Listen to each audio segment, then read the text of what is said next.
Hold on. I'm only partially live. I'm struggling here.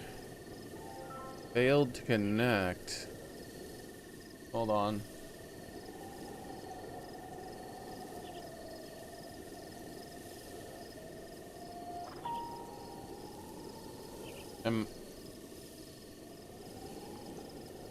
No, I am not live. I am live partially. Hold on, I need to fix this. Sorry, I don't know what happened. So, let's try this again. Ah, that did not update. That did not update. I'm not sure how it didn't update because I told it to update.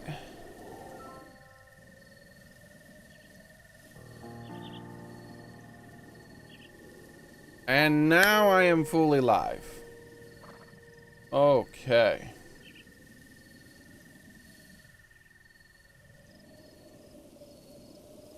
At least I should be.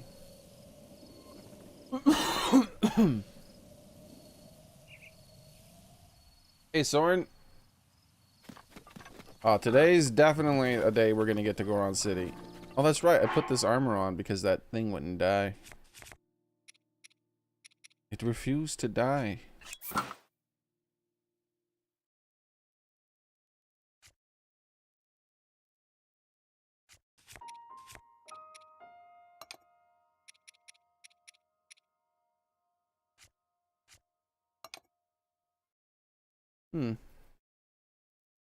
How is it sorting it? It'll be fine. That's good. Let's put that one on. And what are we missing? Our lightsaber spear. I think we're good. I don't think we're missing anything. Yeah, we're definitely getting to Goron City today, man. Definitely. Let's move you to there. To there. Hopefully that'll work out better. We'll see. Whoa. Good thing your opponent's so smart.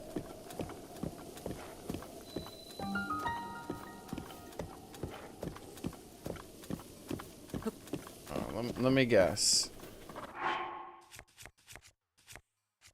You need me to light your torches too. You don't know how to light magical torches. Don't worry. Opponent and I'll handle this.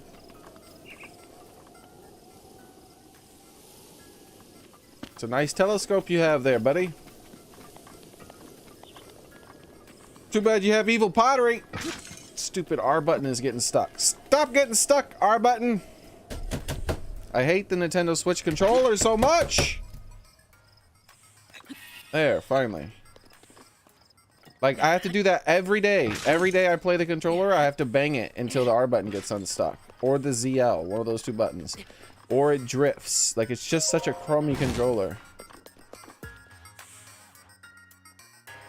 Hello?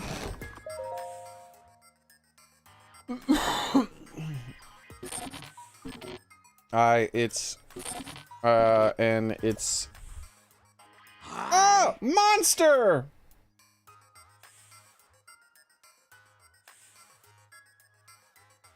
Hey, what are you doing here?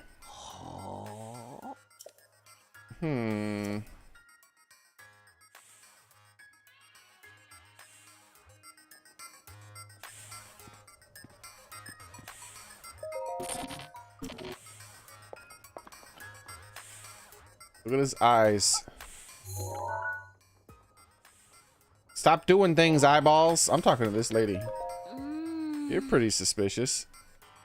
That dude's eyeballs are even more suspicious, but yet you're hanging out with him. If you are an acquaintance of Robbie's, you'll have to prove it to him. Him? What? I don't... What are you talking about? I'm gonna read this guy's diary. Let's start from the beginning. It was 100 years ago. Calamity Ganon had already swallowed Princess Zelda. What? He swallowed her? Dr. Pura and I had already taken Link to the Shrine of Resurrection and left him to recover. Dr. Pura and I departed for Karakaka village, where we left Lady Impa. All three of us couldn't stay together, of course. We couldn't risk Calamity Ganon getting all of us in one strike. If that happened, there'd be no one left to deliver Princess Zelda's message to Link when he recovered and woke up. We had to ensure at least one of us was able to talk to him. So Dr. Purah and I set out to survive as long as we could.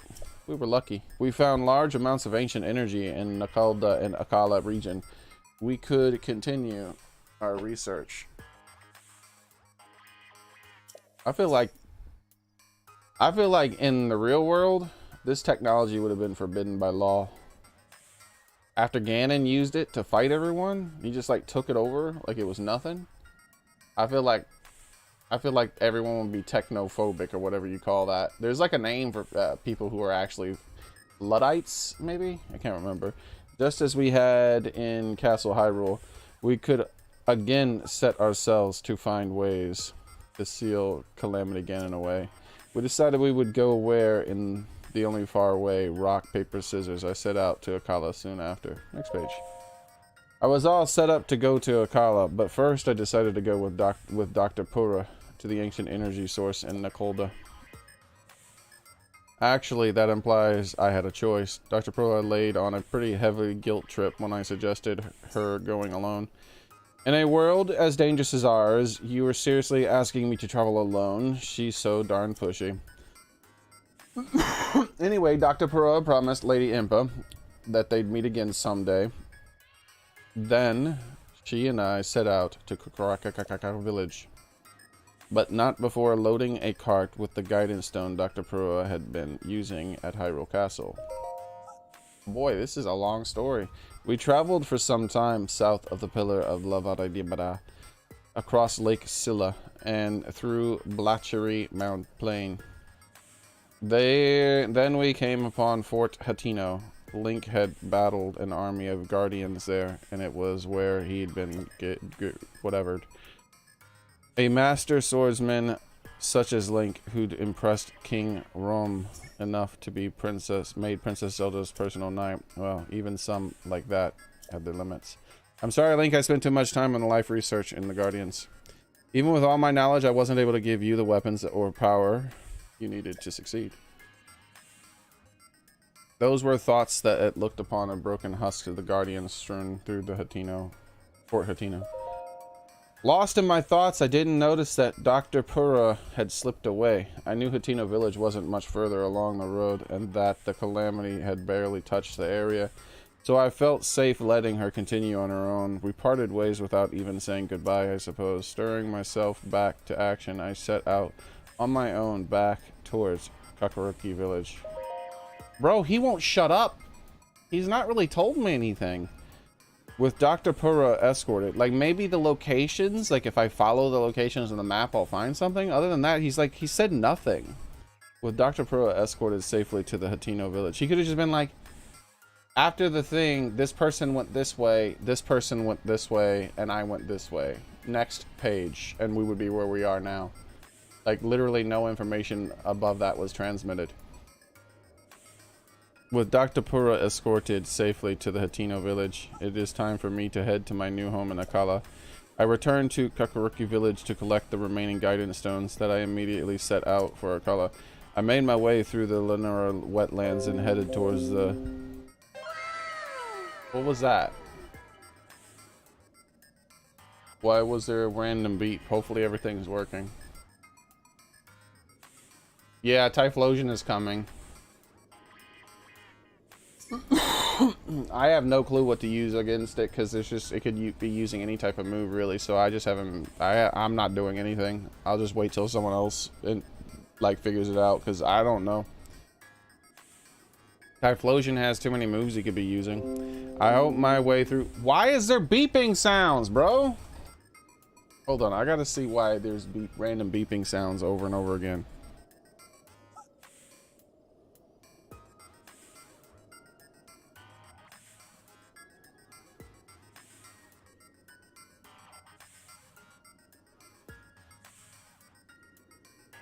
Network attack detected. What the fudge? What does that mean? Someone trying to DDoS me or something?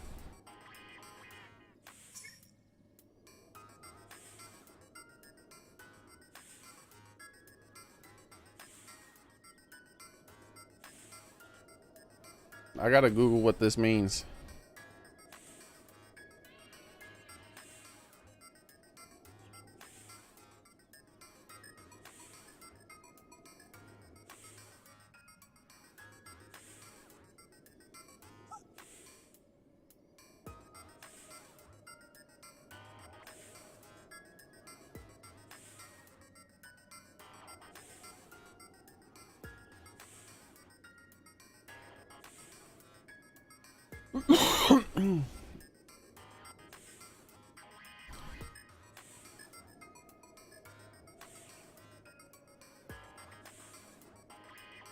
Network attack.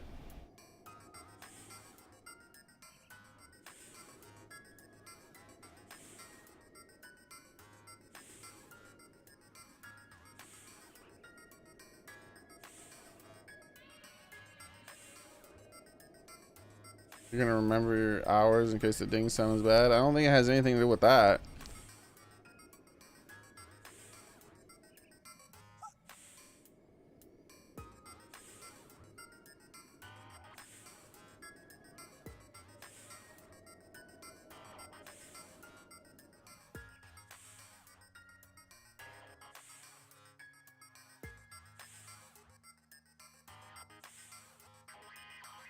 What is this?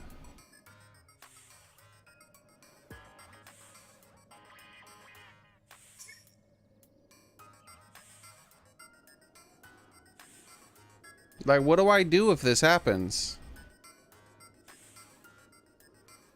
It said it blocked it, but why would anybody be trying to mess with my stuff? Like, what do I do now?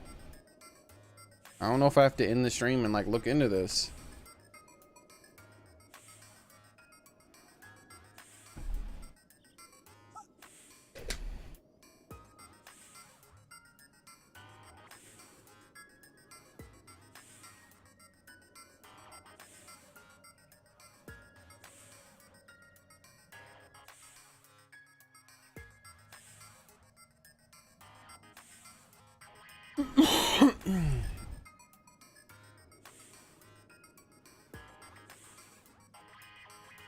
All right, this person is saying they got this message and they're asking what they should do.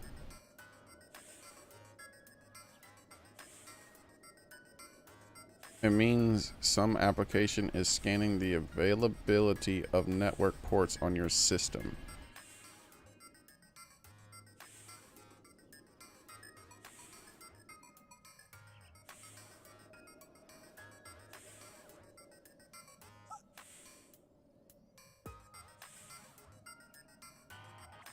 What emo?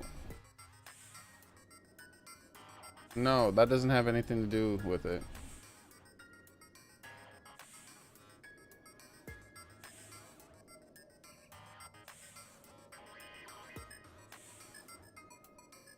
I would hope it wouldn't. It's not exactly attack, but it's port scanning. Yeah, because I think that's what it said, right? Yeah, it's trying to port scan me. It says right here, result. They're trying to port scan.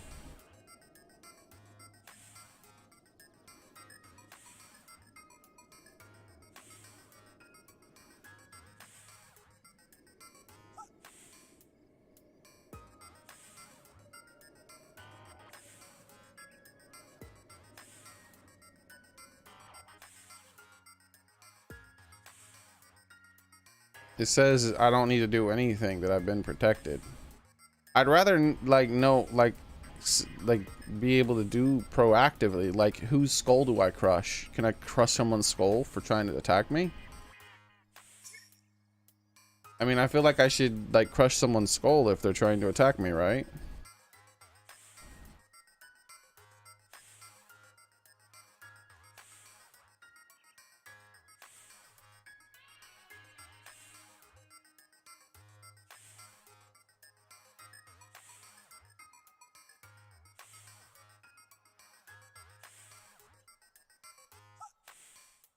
Hmm.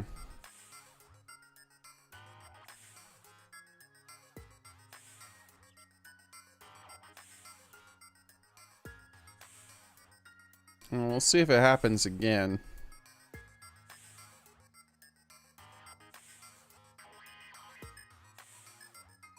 Yeah, see, this person is the same thing as me.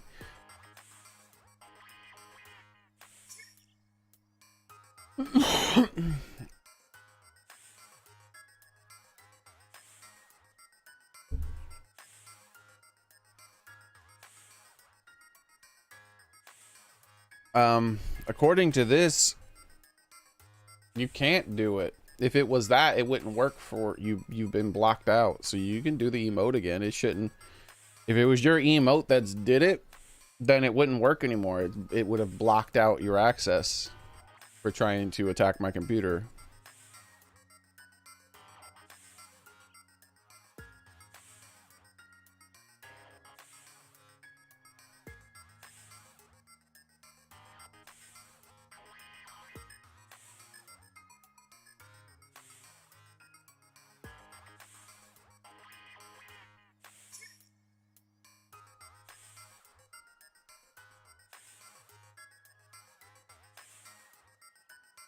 I wonder if it has something to do with Rumble.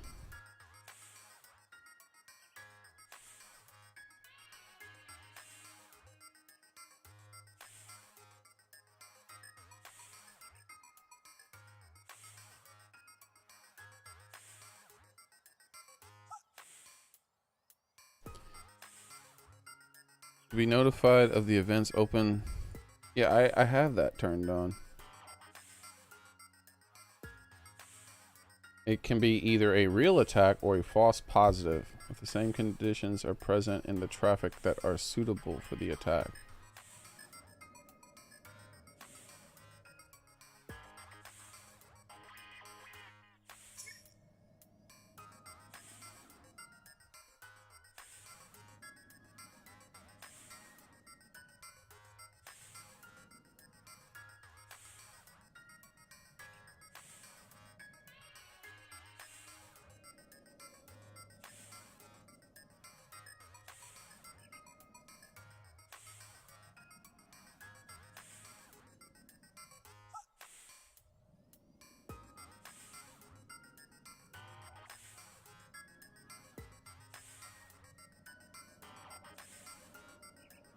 I guess I'll contact my people directly and send them a report and see what they say.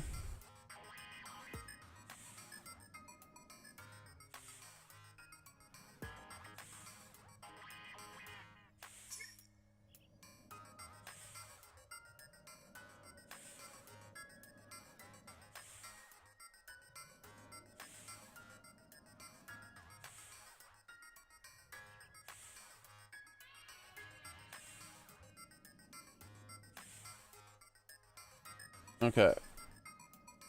If the IP is this, that's not the IP.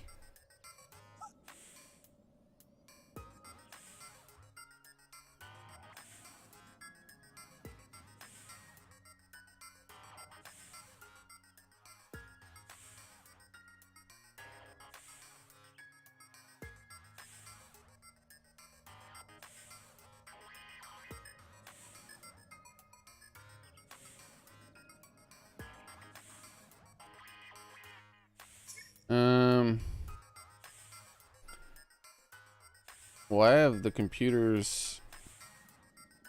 That doesn't look like an IP to me. There's like 2 IPs I got. One looks like a MAC address.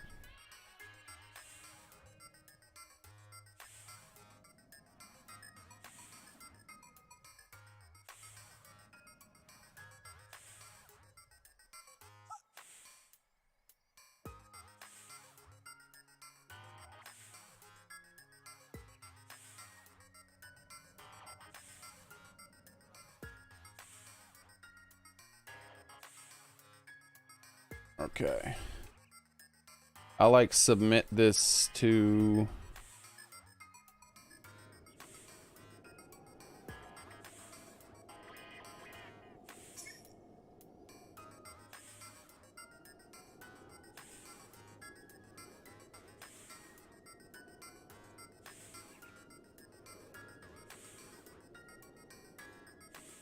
Yeah, blocked from all this shenanigans. Where are all that? That doesn't seem like a thing.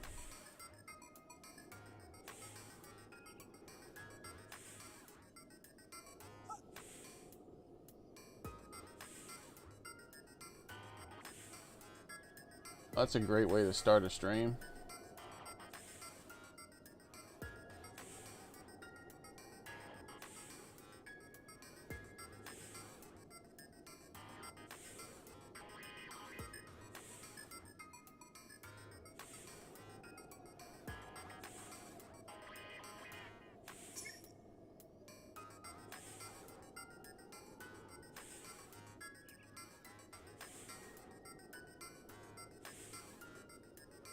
Uh,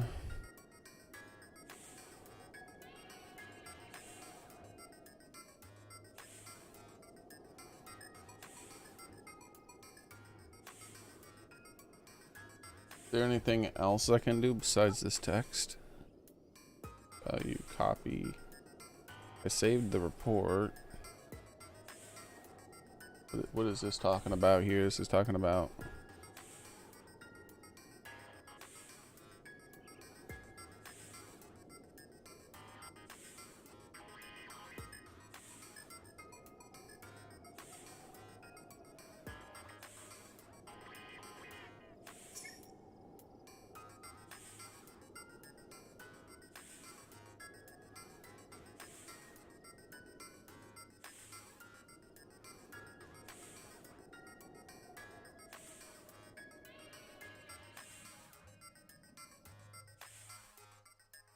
Yeah, see, this person who's saying they had the same thing happen, their IP address, you can tell that's coming from their own IP.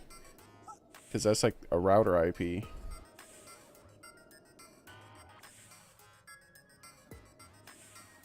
Mine doesn't have that. Mine has some shenanigans to it. Wait a second.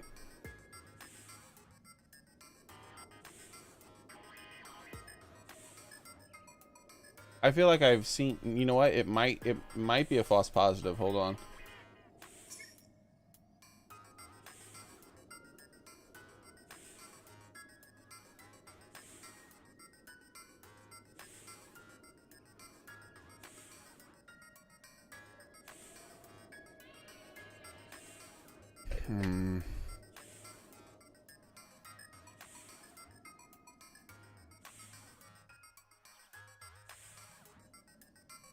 All right, let me Google this. Oh God, that just, I don't, what? That wasn't at all what I copied.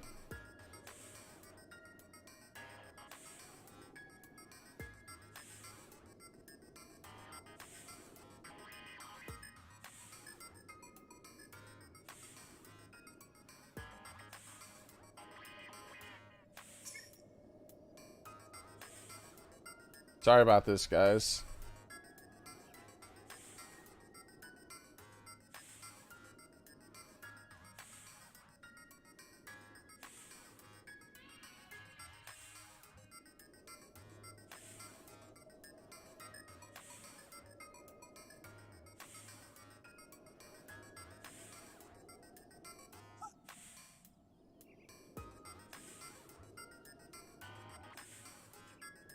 This IP address is a proxy connection that is associated with recent spam and blacklist activity.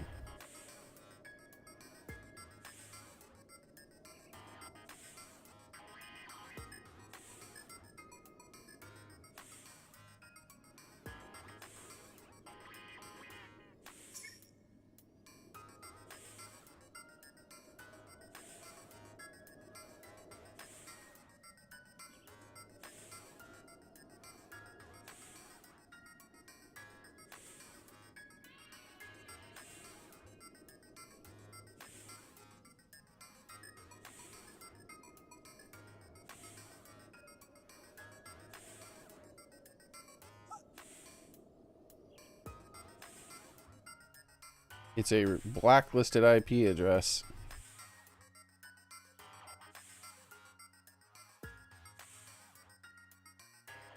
Yeah, so then this isn't like a false positive then. For some reason, something or someone tried to attack my computer then.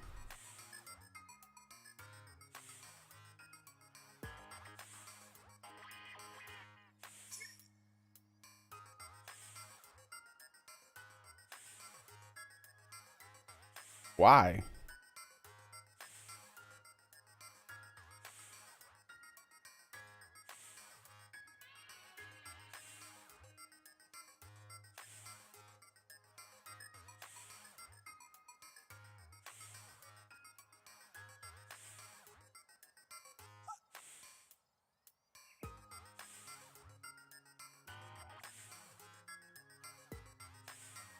Okay. What about this MAC address looking thing?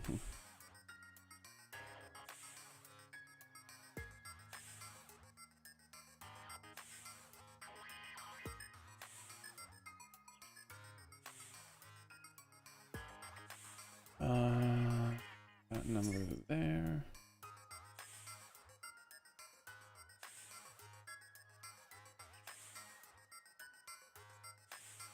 All right.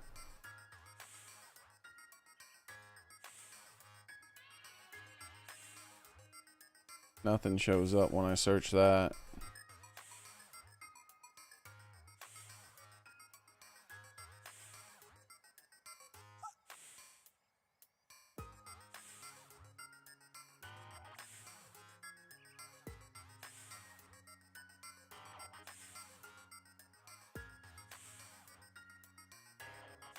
Like this says to not. This doesn't give me any advice on what I should do, which I don't understand.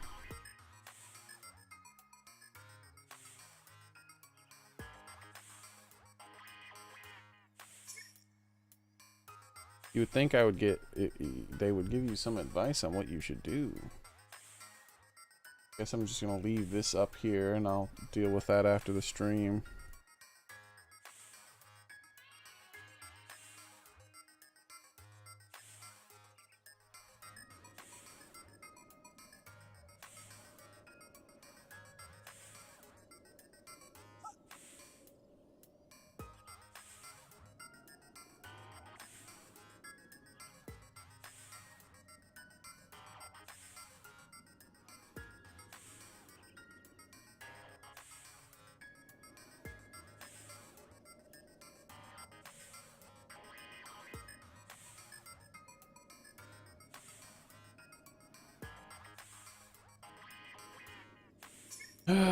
Sorry about this, everybody.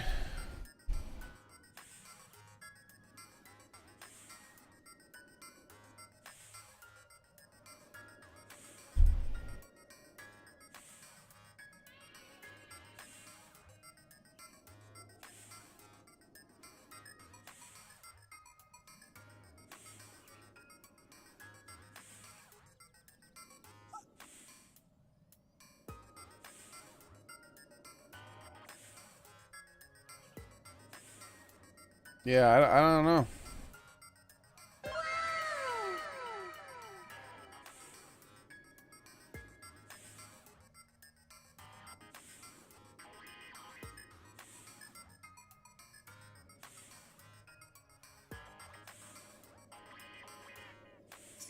Let's copy this.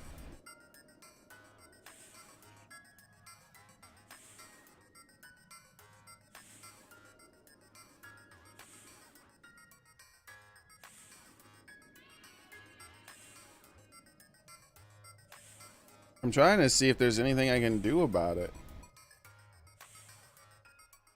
Like, this says it stopped it, but, like, that doesn't mean that it might not happen again, and I'd rather just, like, do something proactively rather than just, like, wait around passively for things to be stopped.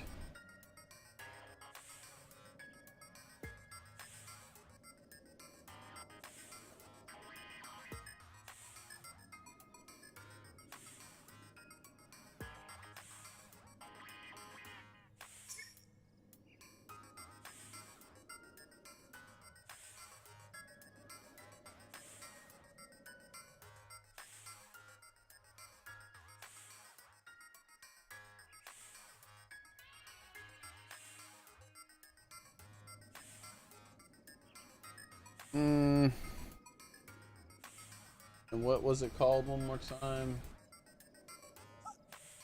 Okay.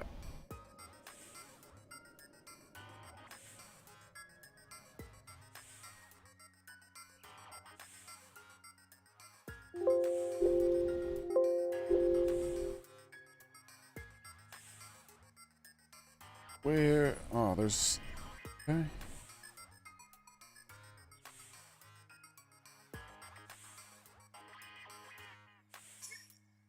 Whoa, what's happening? There we go.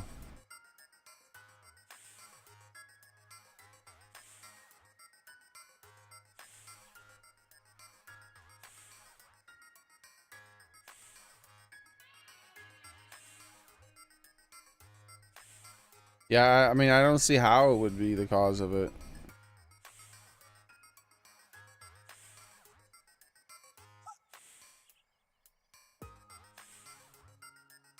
Oh, sorry, I didn't see the people in Rumble talking.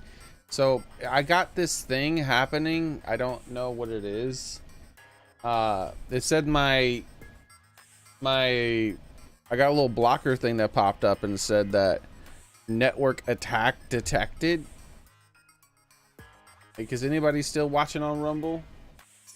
You know what that do you think Rumble has something to do with that, or is it just am I randomly being like attacked by someone for no reason? It says network attack because, well, I would be playing the game, but like I've never had my computer attacked before.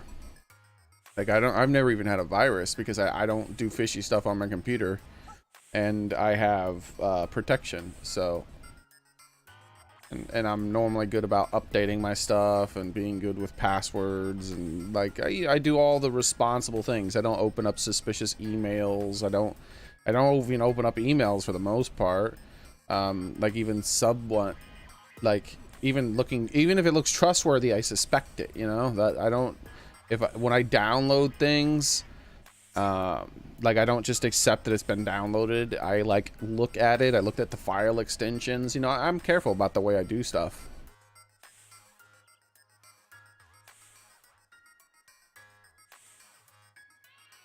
From my virus, you have a virus program. Uh-huh. Yeah, I got this thing. It says that someone was trying to do a generic port scan and it was blocked. And I'm like trying to figure out what I should do about that. Oh, you're antivirus. Oh, okay.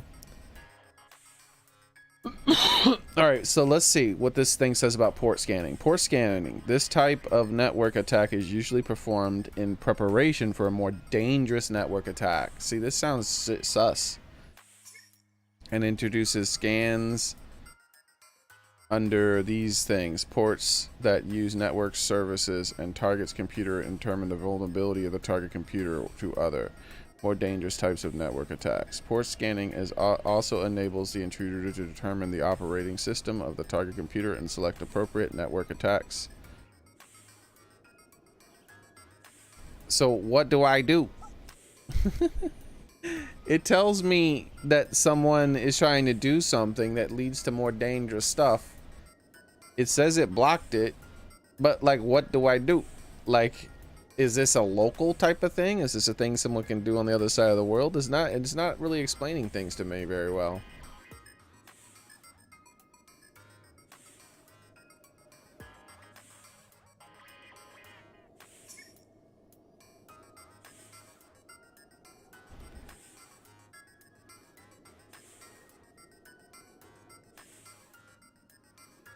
If you have disabled, I haven't disabled, it will not re-enable automatically. Edit the list of trusted, view the network attack report. You can also view the overall statistics of the protection against the network. See, I already did this. I made a text file of it. I'm gonna like submit it, I think, or something. Since last started to the network attack component, the protection center, clicking show details on the right panel.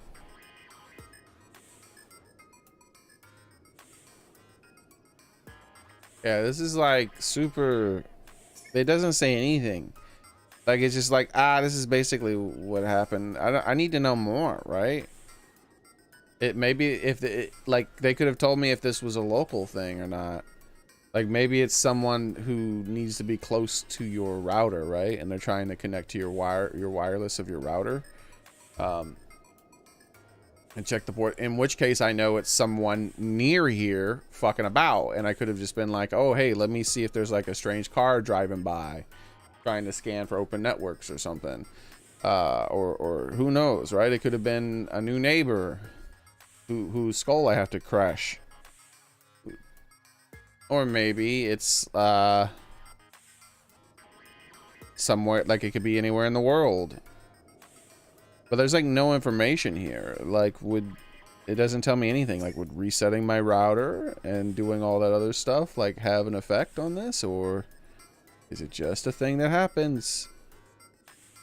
There's no advice on what to do. That seems bad. Like, you should have advice on what to do. And the worst part of it is they talk about the port scan. They're like, the port scan, it, you know, takes place before a more dangerous attack. And I'm like, oh, okay. Well, what do I do about it? No, just nothing. Pips, nothing.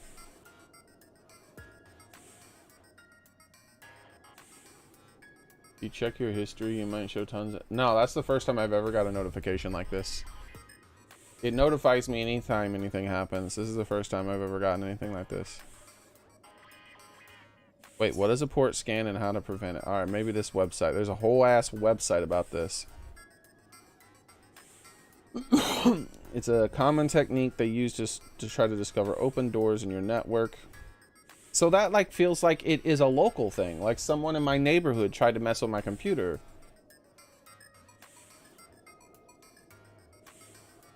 Port scan attacker helps cyber criminals find open ports and figure out whether they are receiving or sending data. It can also reveal whether activity, security devices, or like firewalls are used. When attackers send a message to a port, the response they receive determines whether the port is being used or any potential weaknesses that can be exploited. Businesses can also use the port scanning technique to send packets to the specific ports and analyze responses to any potential vulnerability.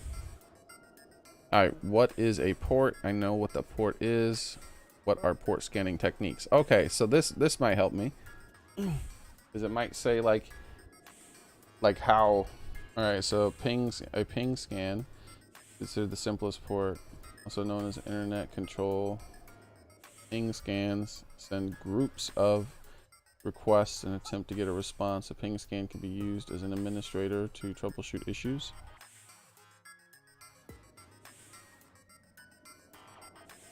A basic port scanning technique. A vanilla scan attempt connects to all 65,536 ports at the same time. Tends to flag a connection request. Also called a half open scan. It sends... So this actually doesn't sound local then. Because like you could do this kind of stuff not locally. Response back to the TCP. Also a half open scan. Sends if the event of the response, the scanner does not respond back, which means the TCP connection was not completed. Therefore, the interaction is not logged, but the sender learns if the port is open. This is a quick technique that hackers use to find weaknesses. An Xmas scan. That's evil. Christmas tree scans. There's like, are there something going on with Christmas trees? Are more discreet. Xmas scans take their name from the set of flags that are turned on when the packet, which, when viewed from the analyzer wifi, appear to be a blinking Christmas tree. This type of scan sends a set of flags which then respond to disclose. Okay. Technique enables the sender to disguise their location. A preliminary port scanning technique sends traffic to the port across several computers on a network to identify those that are active. It does not share any information. Okay.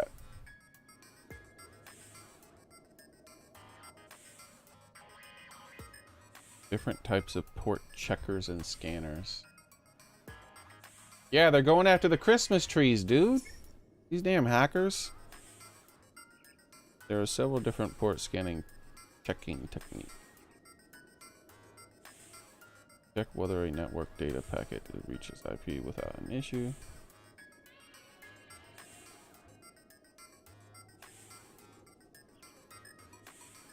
How to use an open port checking tool. To use the open port checking tool, run a port scan, you have to open blah blah blah. So this is like to check your own ports. I don't think I have any of my ports set open. Like that's the kind of thing I used to do way back in the day with a different router, because the router was shit and like it kept like interfering with everything I would do.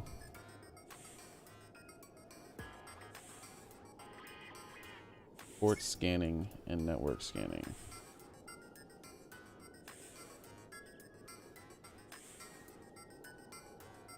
All right, here we go. How to prevent. All right, what does this say? Port scanning is a popular method cybercriminals use to search for vulnerable servers. Well, I guess maybe it's like, maybe it's not like targeted towards me. Maybe it's just like a mass thing that went out. They often use it to discover organization security levels, determine whether businesses have effective firewalls, detect vulnerable network servers. Some TCP methods enable attackers to hide their location. Yeah, maybe it's like one of those fake phone calls, right? Cyber criminals search through networks to assess how ports react, which enables them to understand the business security levels employed. Preventing the port scan attack is reliant on having effective updating threat intelligence. In line to involving the threat landscape, businesses also require strong securities. Yeah, I'm not a business.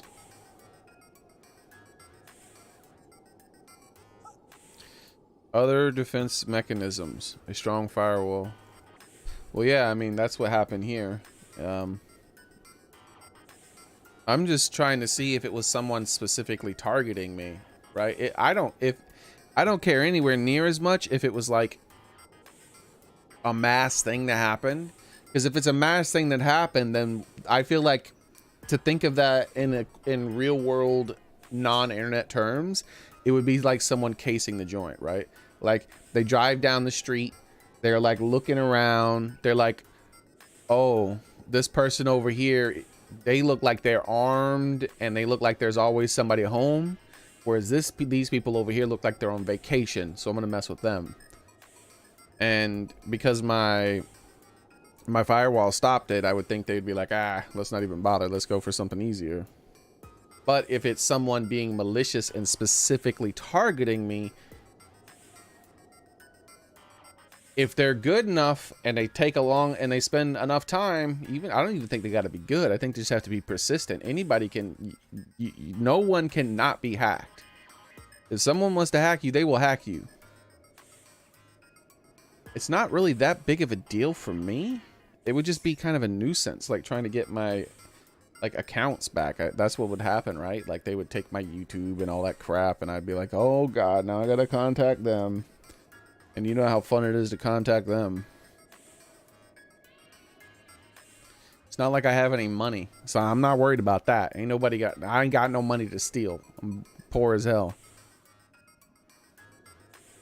Enable flexibility, uncover network holes.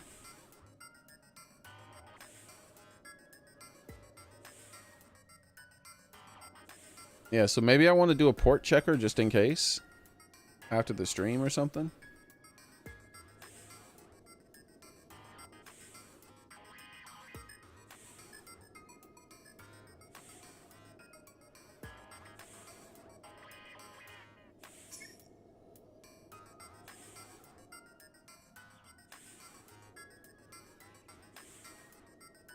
What ports do hackers use? A list of a bunch of ports that hackers use. Those are some low port numbers. I wonder why they like those low port numbers.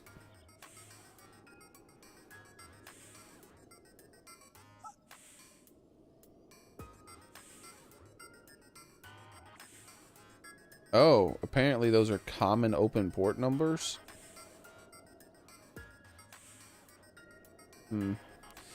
Sus. Alright. Either way, I've got all this information that I'm going to look at later.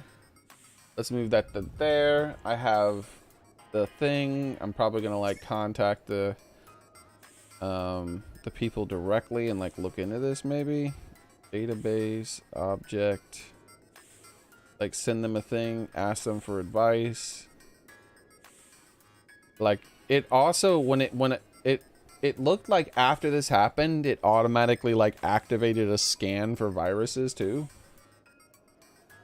And it didn't detect anything. So, I don't know. We're still gonna move this over to here. Put all that over there. Let's start the game. I'm sorry for the huge delay, everybody. I didn't expect to get a message like that. I don't really get messages like that very often. Like, as in never.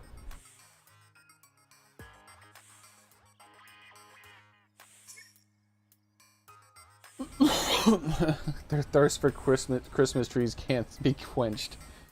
They're after my Christmas tree. How did they know?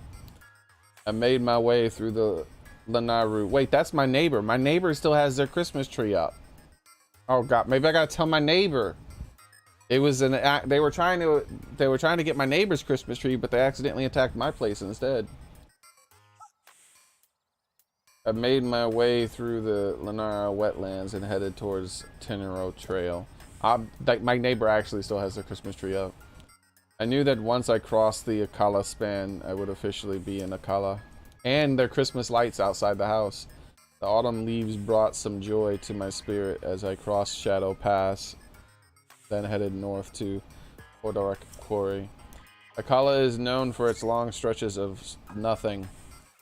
I'd set out hoping that would still be the case. I was attacked by a guardian here and there as I went, but I remember to spend my life studying them. Dispatching them individually was no challenge at all. Dang! Robbie takes out guardians? That's crazy. I was playing master mode, but I didn't like the health regen, so I went back to normal. Sea pill lick. In time, I reached the lighthouse in Nakala. What a perfect place to keep an eye on the monsters out there. I uploaded my guidance stone and settled into the new home.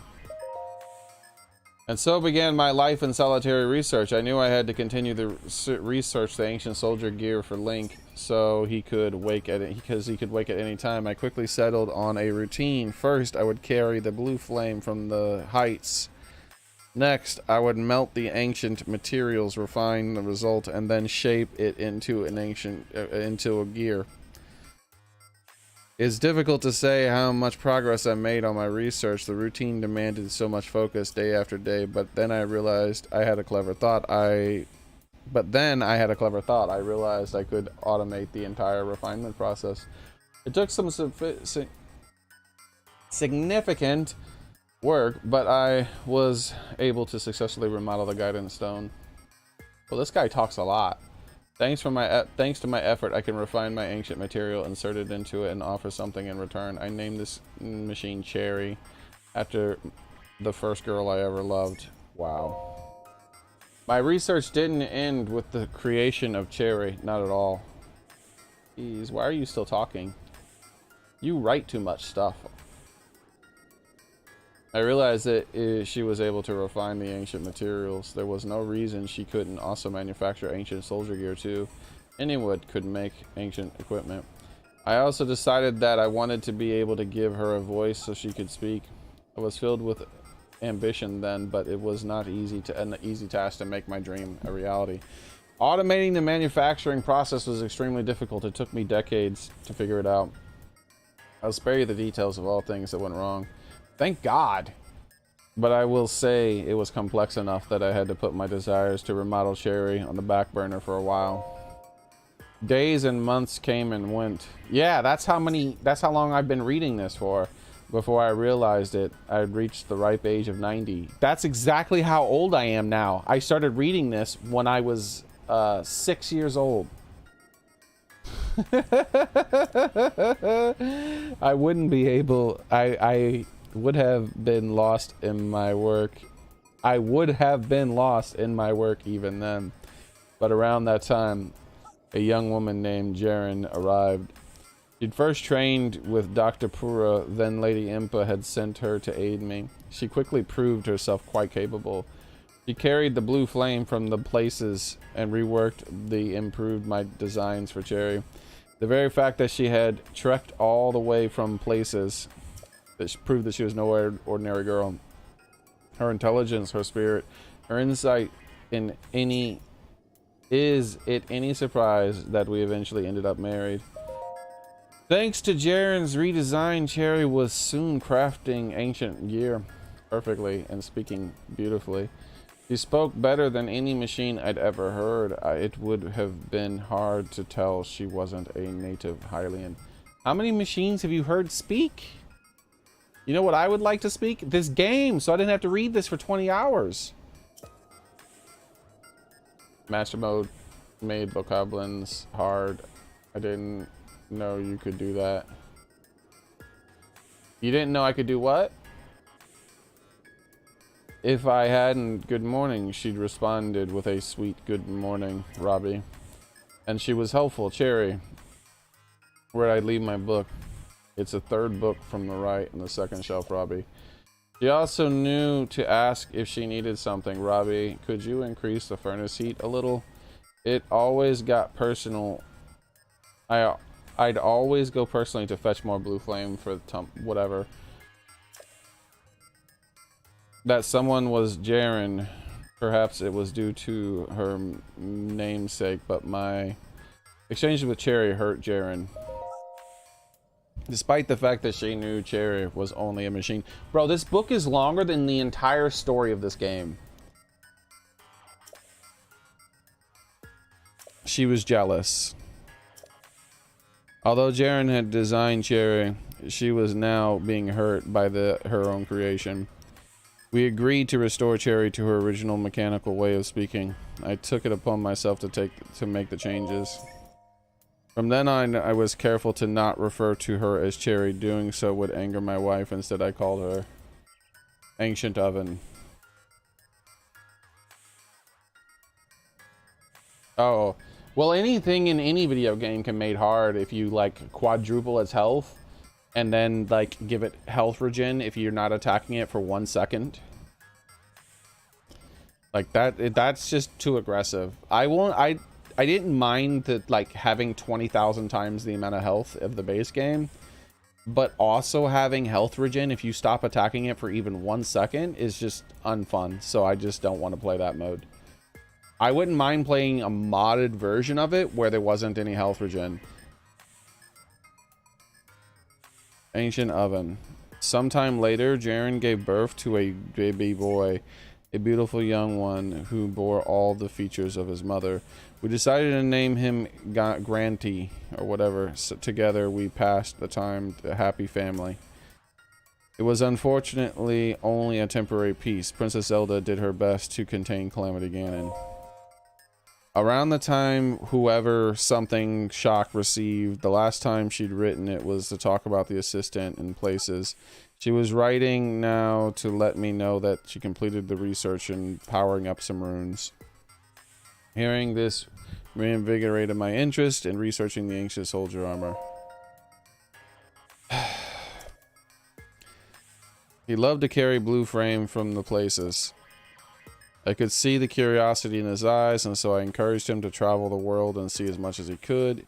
He'd always been independent, but it was still surprising when the very day I told him to travel, he left. Writing about Grant's training reminded me. A few days before he left, this is like 5 times bigger than the entire plot of the game. I wrote to her and asked her why she was... I've been reading this for like a half an hour. She went to whatever. Don't send anyone here. I wonder what happened. I don't care. Like, I just kind of like zoned out and stopped fucking caring near the end. I cannot believe how pointlessly long that was. Like 90% of it was boring fluff. I like story in game. It's super important, but that was one of the most boring things I've ever read.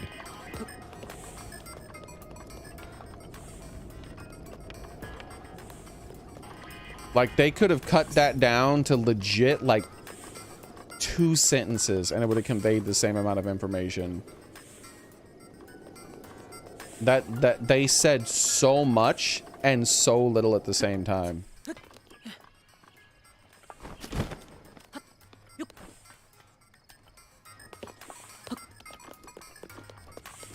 Like, if they wanted to have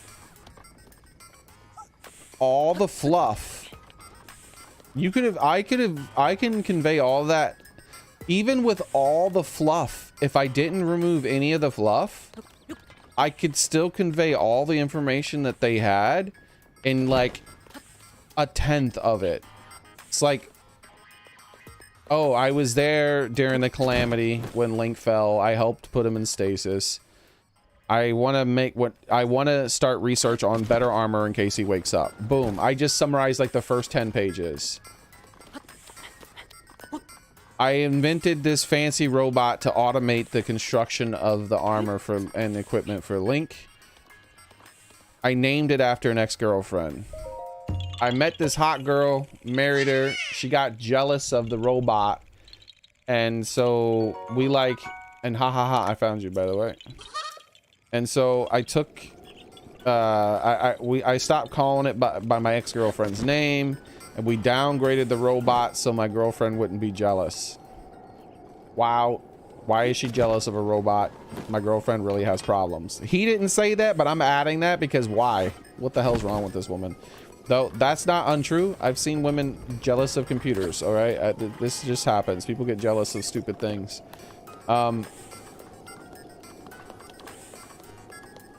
So yeah. Yeah, that actually happens. And then after the whole jealous of the robot thing, wait. He met this hot woman. She was super smart, and she really helped move my research forward. Like, I should say, he's speaking in first person, right? So I should say my research. And she really helped move my research forward, and helping Link have like better gear and better armor and equipment. Then the whole jealous of the robot thing. And then what would I say after that? The downgrade. We already mentioned the downgrade. Oh yeah, the son. It's like we had the son. We named him such and such. He helped us in the beginning with some of the research, but then he went out exploring on his own eventually. There you go. Like I said, everything that they said in like, what was that? Like that could have been like 5. I could condense that down even more and convey the same information, like 5 sentences. There was like, it just went on and on and on and on and on and on and on and on. That was like insane. Like, I don't understand why they would do that. That was some very poor writing. I wonder what it was like in Japanese. Are you the so-called Link? Yes. That's too bad. If you were the legendary Link, there would be something important I needed to tell you. But how can I determine with full certainty whether or not you are the true hero? Oh, I know. Yes. If you can show me the wounds of your body that you suffered 100 years ago, that would prove you're truly Link. The wounds in my... He just wants to see me naked! Pervert!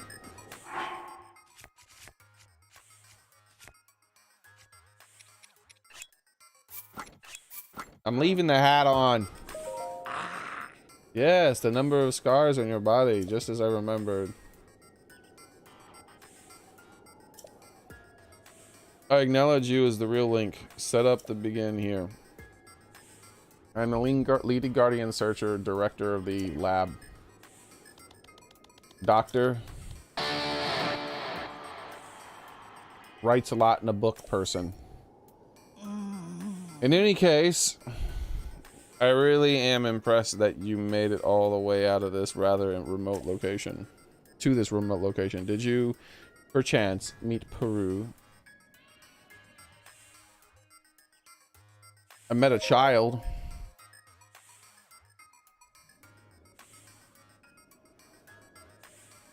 A child? What? She really has a kid? Or do you mean that Peru aged backwards? Yeah, she got younger. You certain? He's as crazy as ever. Okie dokie. That's a good word, by the way. Knowing her, I guess she screwed up some experiment. Yes, typical. Let us return to the subject at hand, huh? Did you know that Calamity is regaining its power? Nope. Never heard of it. Are you serious? Well, then I suppose you should tell you the story. Hmm? Yeah, sure, tell me. The goal of our Sheikah Research Lab is really, well, to aim to destroy Calamity and enduring across time. To rid Hyrule of its dark influence above all and rescue Princess Zelda, who is now a prisoner in the Calamity. Looks like you failed at that because he's back within a single lifetime. Like, Link didn't even get any older and he's already back. To do Divine Beast. Va Mado. One of the most useful abilities. Who's Va Mado? By the way. To rescue Princess Zelda, and now the prisoner of the Calamity. We have worked ourselves to the bone conducting our research. For a time, I feared I'd pass before I could prevail. However, you, Link, managed to wake before the old sack of flesh gave out. That means the time is now. Yes, yes. Now is the time to join forces with the Sheikah. Yes. Who's doing this rift? Who's doing the rift? Let's do it. You and I are going to join forces and put an end to the Calamity. And now that note. Sorry for the young preamble. Long preamble. That right there, what you wrote in there was the long preamble. But I like to provide with some ancient soldier gear. Did you catch all that? Cherry. Ancient oven creates ancient soldier gear. But I fear she's out of sorts at the moment. I'm afraid someone will have to bring the blue flame. Meadow. Oh, Ruta? Yeah, the one who lets you jump and fly. Oh yeah, that's probably the most useful ability in the game. But I told Soren I'd be doing the lava guy next. Because that's his favorite.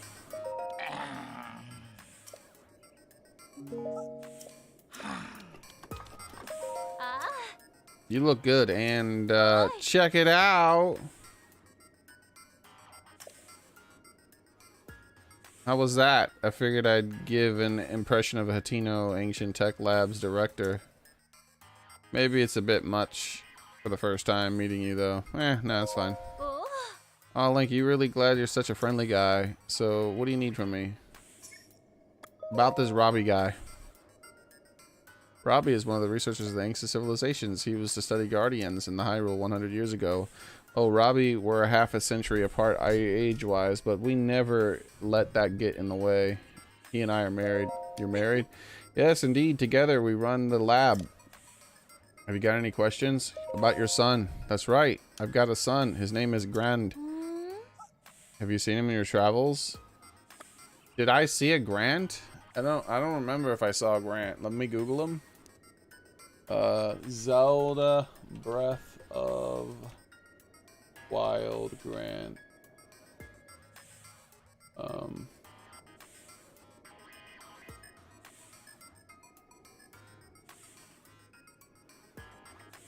No, I definitely didn't see this guy. This is the guy that sells you stuff in Terrytown when you rebuild it.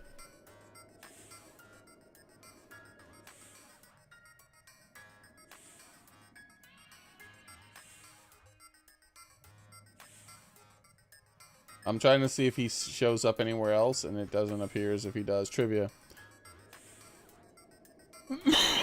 Grant's hair is like Sheik's. Oh, let me look. Similar, yeah, I guess. Not like a obscure haircut.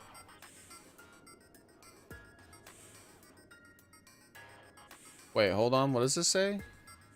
Grant only sells armor items that Link has obtained before and are not available in other armor shops. Also, he is a salesperson with overall biggest inventory in armor and the most expensive purview of goods per item in the whole game. However, Simon has the biggest inventory of items with hundreds of items for purchase. Grant is the most expensive purveyor of armor in the game.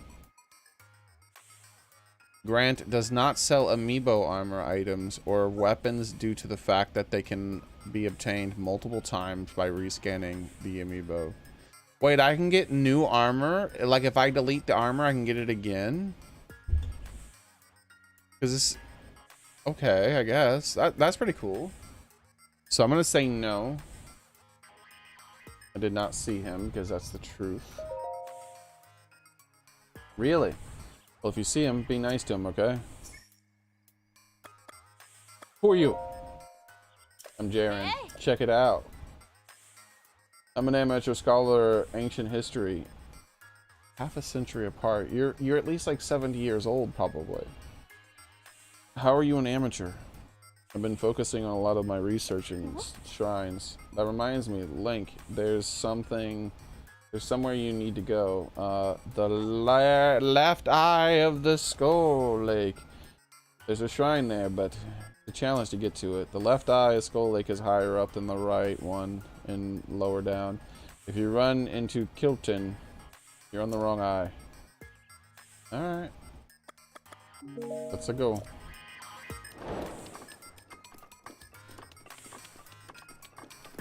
I need this.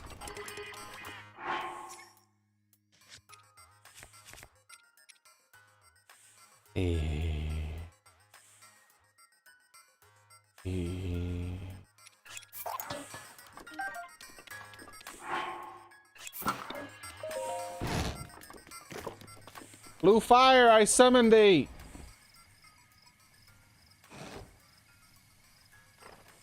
I want to offer a promotion for your channel. No, thank you. I do not buy viewers.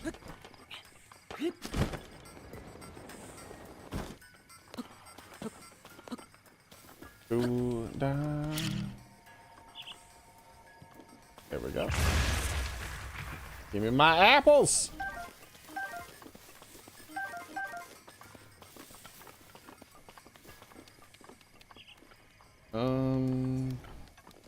He said where this blue flame was, but like I didn't really pay attention, so I'll have to select it on the quest. I got bored of all the locations that they kept naming. Like it was just like it was location spam. I felt like I was in geography class or something. Like it just he wouldn't shut up about all the different locations. It felt like they named like half the locations in the entire map. Like it was I was overwhelmed.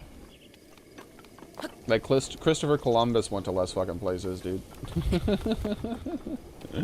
Like what the hell, dude? They need to calm down. Alright, so we're gonna skip over that for now.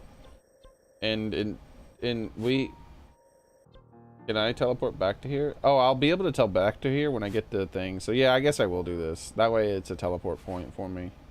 So I think I have to go to here probably.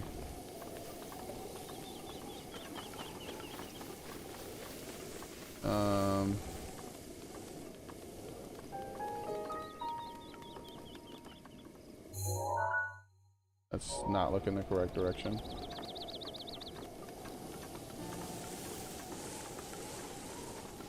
Yep, that's what I thought.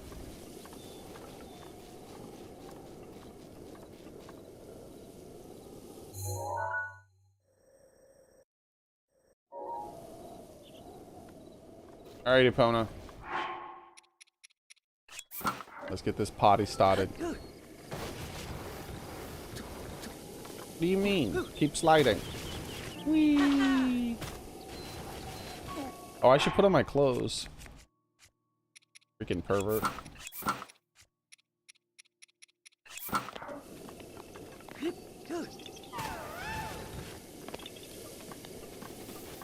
What's up with this? Wait, ha ha, I found you?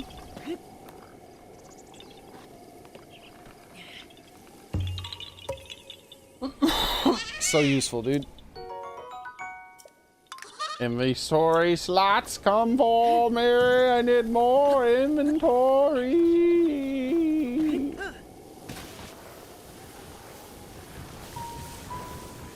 I'm coming, Epona. All right. Do da do da da da da. Do da do do do do da do da. Hello there. I need you to stop existing. The opponent don't like you.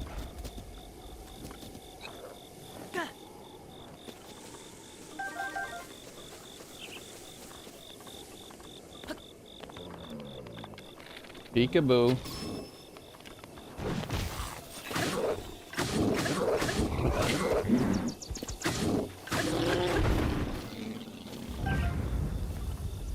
This thing is good at poking. Dive! Dive!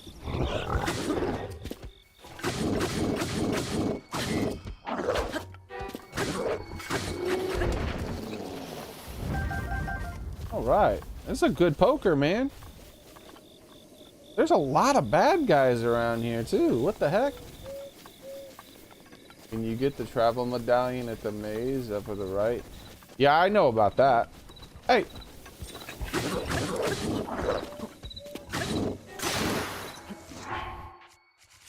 I'm busy with a lot of other stuff, though. There's like a 1,001 things to do, so... I'm always doing something. As far as like things to do, there's never like a, oh man, I wonder what I should do next. It's like, oh my God, there's 1,000 things I could do next.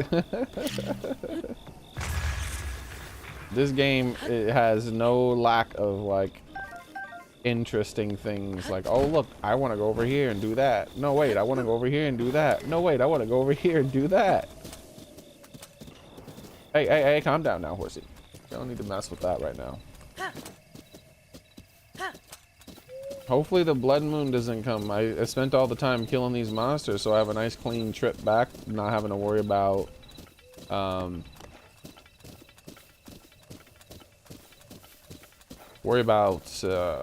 my torch going out.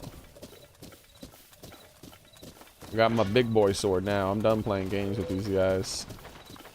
Like that guy right there, watch how much damage this man's about to take. His whole life is about to flash before his eyes.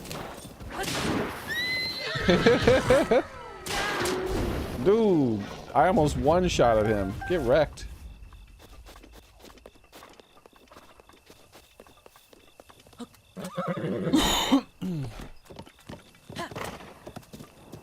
Now, there will be a bit of an issue with Skeletons.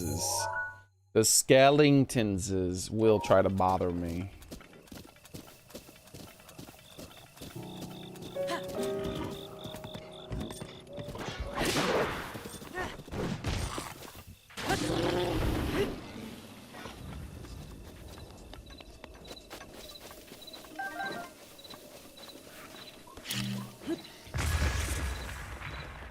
Ba-da-bop. Ba-da-bop-bop. Ba-da-bop. There's these skeletons. Ow! Stupid bombs. Why do they do so much damage to me and so little damage to the enemy?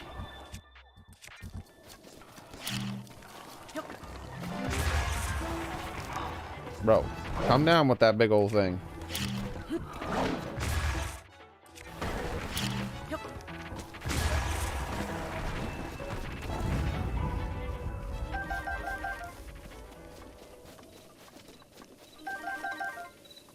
All right.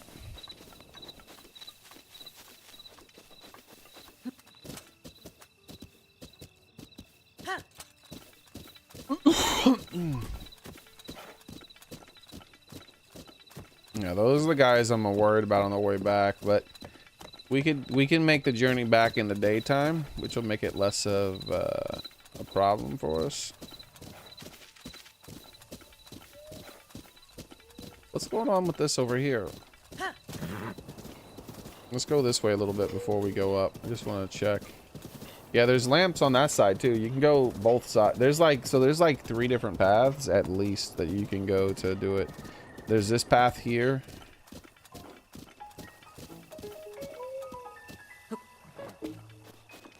Hello there. Stop existing.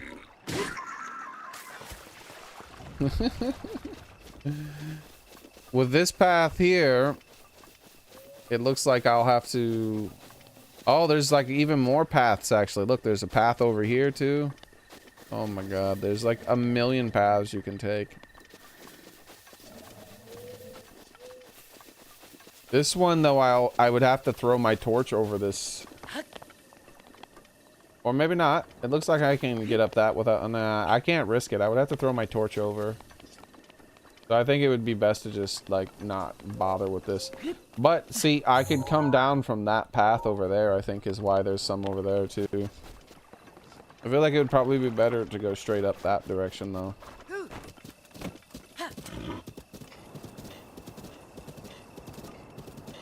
I might still end up lighting all the torches eventually. I haven't decided. But maybe not right away. Probably very, very likely not right away. Because I want to make progress towards the next area too. Because spending the extra like 20 minutes or more it'll take to... Hey Foxy! To light all the torches is a bit much. Hello there!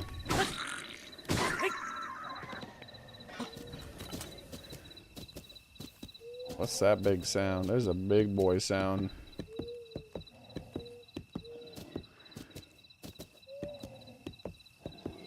Yeah, I think there's a full on.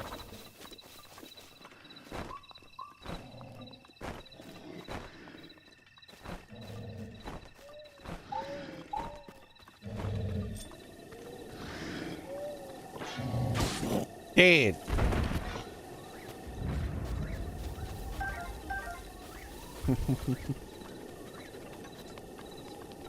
Do da do da da da da.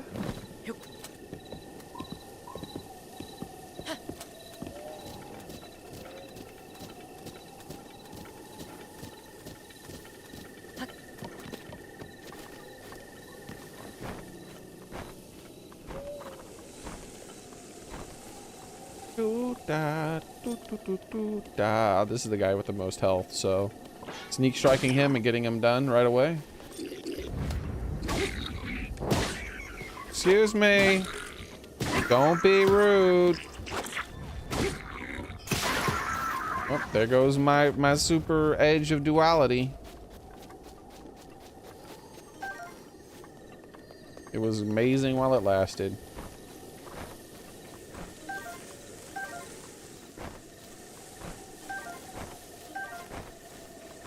Hello, fairy. I needed one of you. Trying to disguise itself as a firefly. You don't look anything like a firefly, fairy. Hey! It's the red dragon. What you doing up there, buddy?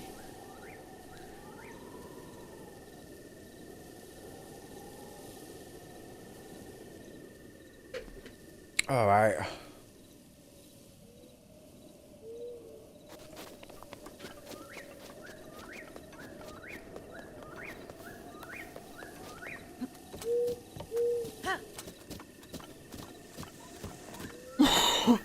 It should be fairly quick since I've made sure to like eliminate as many enemies as I could along the path I plan to travel.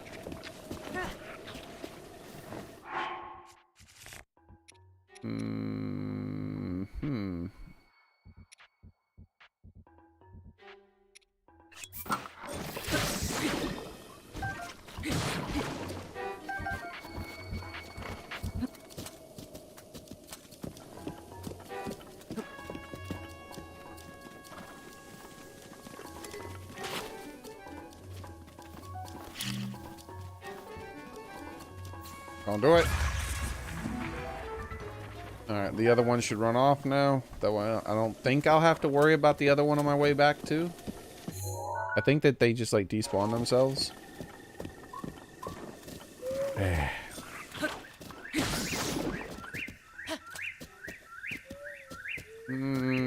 That might be too steep for Epona. Let's look over here.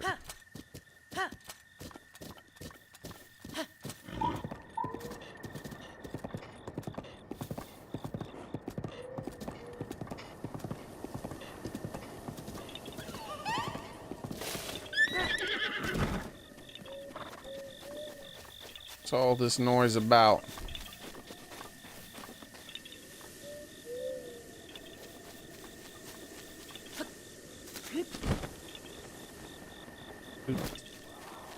What's that? What was that sound? Was that wind or was that a monster? Oh, it was him.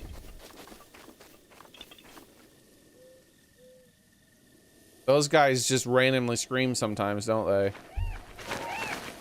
They're like so psycho that they're just like, ah, in the middle of nowhere.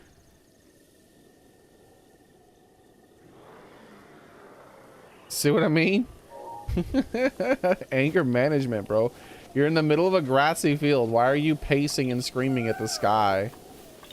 Calm the hell down.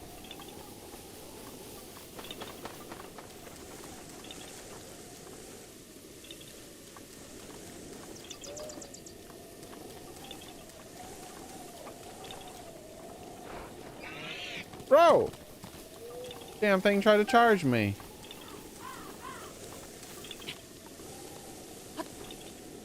Wait, what's that? Is that a golden beetle?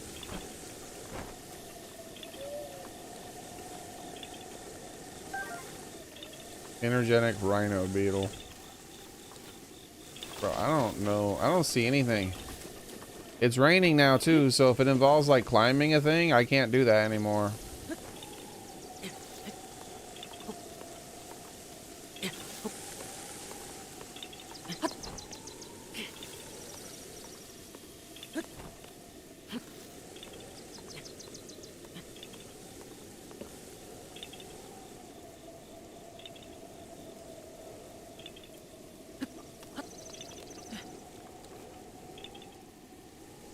Yeah, I feel like if it was up here, it'd be glowing already. And I fell off anyway. Alright. GPS style.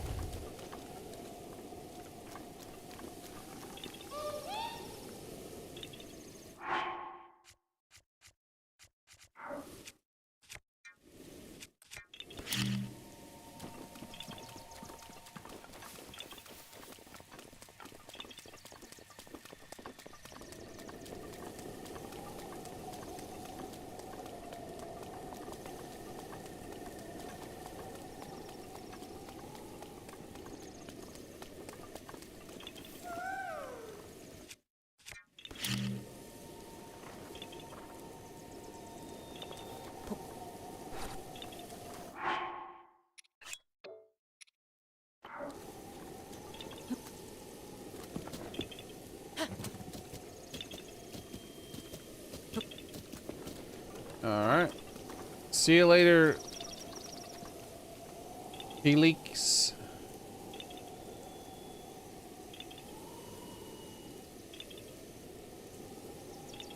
What is a daub, by the way? He said I bombed a daub. I don't know what a daub is. The bro really just bombed a daub. What? I bomb a lot of stuff. It's still going. It's still going. Finally.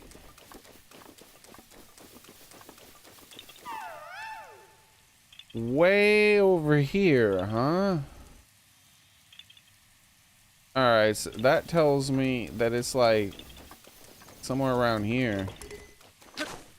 There, right there.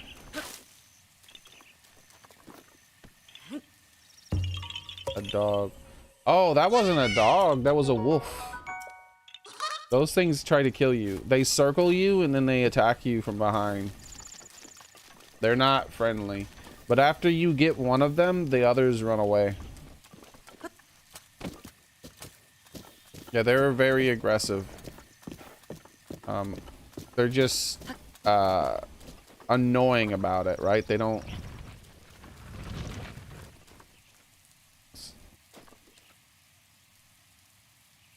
What's this about?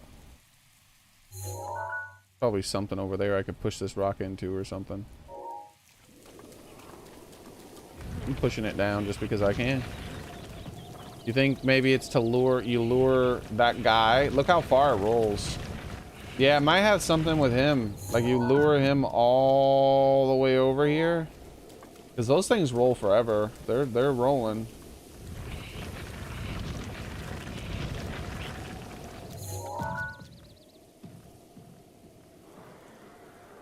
He's over there screaming into the sky still. Alright. Thanks for helping me mark that spot, Epona. So there was absolutely nothing I could do. Wow, it's raining. I can't make the torch go. But yeah, see this thing over here, Clips? This is one of them. Watch what happens if I just like walk up here. Hello. They start circling you. Look. Sees me from behind, bites me in the ass. I wonder if you can feed them to make them go away. A piece of meat for everybody. That's not my butt. Eat that. Look, there's meat right there. Look, they don't even care, bro.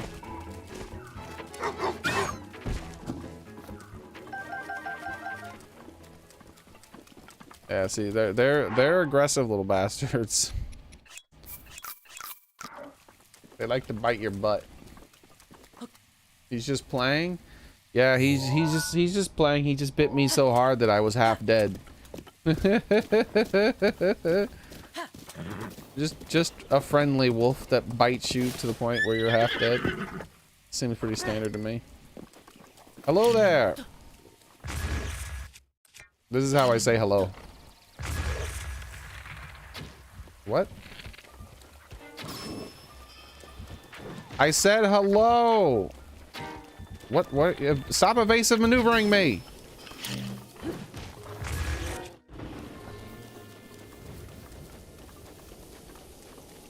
What a jerk. He's so unfriendly.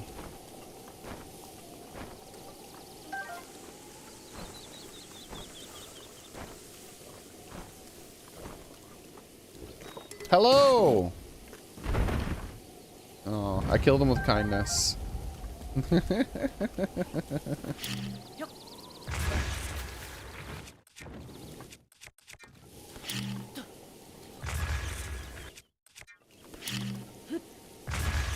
See, I'm just like those wolves, right? I was just playing with them, right? It was just a joke. He just ended up dead on accident. I totally wasn't trying to kill him on purpose. And now I'm totally not going to take his bits and bobs that he dropped and use them in potions and then drink those potions.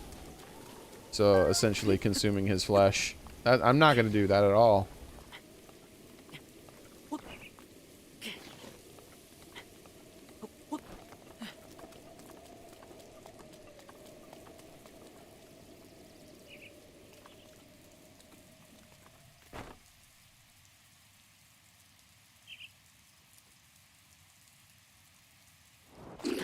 Hello. What happened? Why did I not swing my weapon? I held ZL, I pressed the attack button, nothing seemed to have happened. Oh! I'm doing a double-handed strike. Hold on, I need to get out of here. I want to like look at that closer. How did I do a double-handed strike? It's not doing it anymore. You saw that? He did like some kind of double-handed strike. What the fuck? What? What hit me? Alright, I'm done fighting these guys. Like, they have magical invisible hitboxes to hit you from anywhere. And they have some kind of magical ability to make it so that my weapon doesn't do its normal attacks.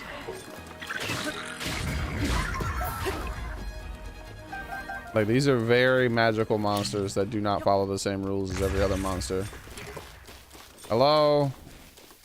I thought we were fighting. Hello?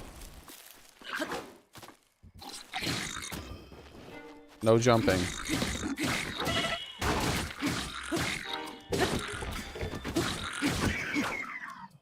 Now my weapon does attacks instead of doing whatever he did. He did like this double-handed overhand strike. I don't even know how that's done.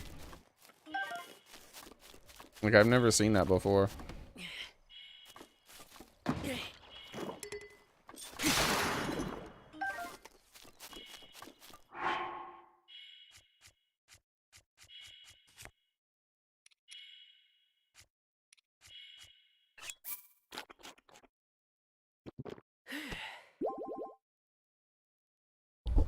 You were mid-strike when it noticed you?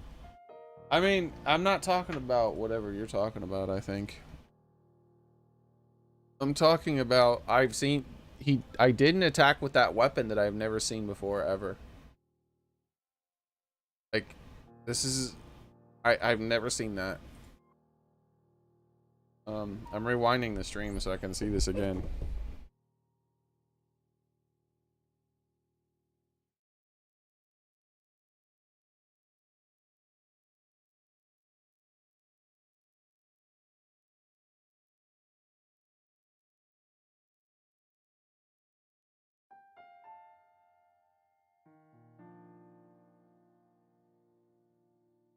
Yeah, there it goes. All right, look at this. Look at this attack, guys. What is this?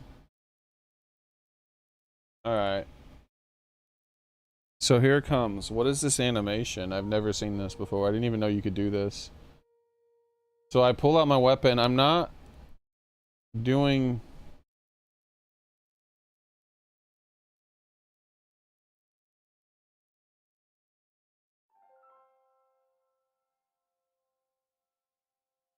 See that? Why? What is this? Suddenly he has hit both. I went for my normal attack. See this? Here's the sword coming in from the side right here, right? That's the normal first strike of a horizontal attack. Then watch this. Then it teleports up here instead of continuing the horizontal movement. Then all of a sudden it's way over here.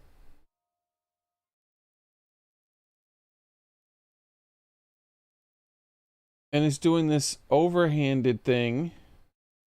And now he's like holding it with two hands. Oh wait, now he put away the shield, actually. Yeah, he canceled the attack. See, look at this. He does the attack. This guy's mid-animation. Look, I do the attack, and then nothing happens. Like, the sword passes through him, and nothing happens. And then the attack cancels. And then my shield teleports to my back. And then he puts two hands on the weapon. Look, right here. See how he's grabbing it? He's about to do a two-handed. And then he goes for an overhead strike. That's the sneak attack.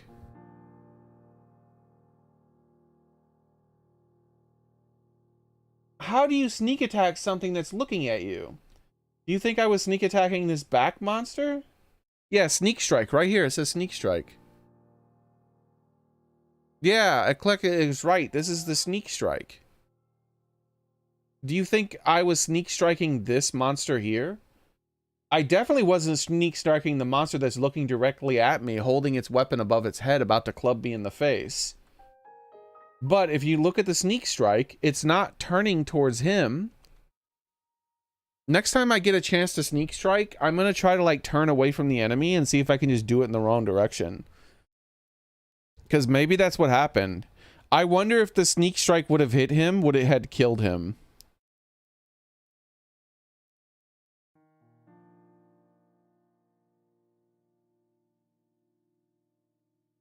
Yeah, that was interesting. I've never seen that before. I've never seen a sneak strike activate while looking at a monster that's trying to kill me. Mid-swing. And the weirdest thing was that it canceled my attack animation to activate it.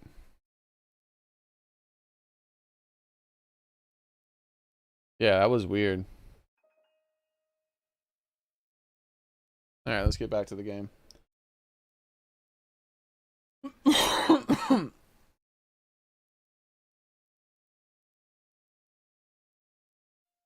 You've had that happen to you before? Yeah, that's a first time for me. That's crazy. It looked so weird. I thought like somehow I figured out like a secret.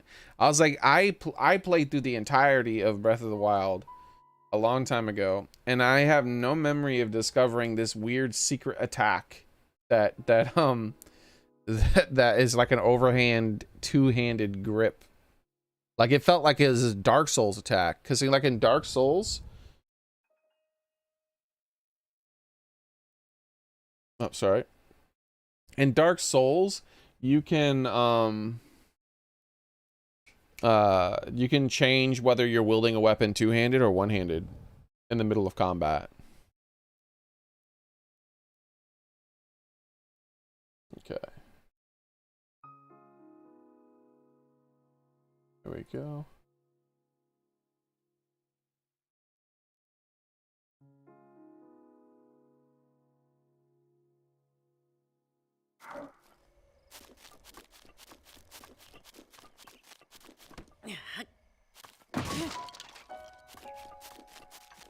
Okay. It's daytime and it's not raining. This is great. I was just like looking for things to do around this area, clearing out extra enemies while waiting for the sun to come back up so that I could continue my thing. You can check your abilities you have unlocked to see if it was. I don't know what you mean by checking the abilities I've unlocked. Oh, a stick. Take this! Damn, my stick failed me. Uh-oh, this is bad.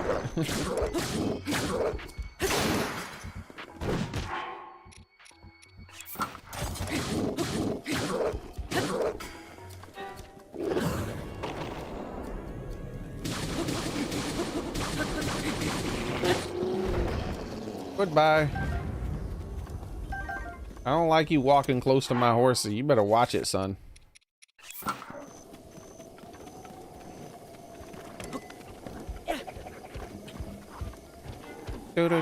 This dude evasive maneuvered.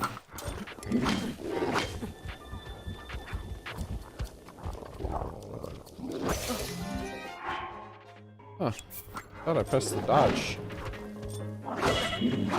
I'm 100% I pressed the dodge.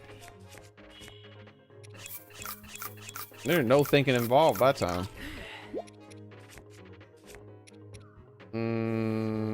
This one. Do the thing. I thought you could switch targets.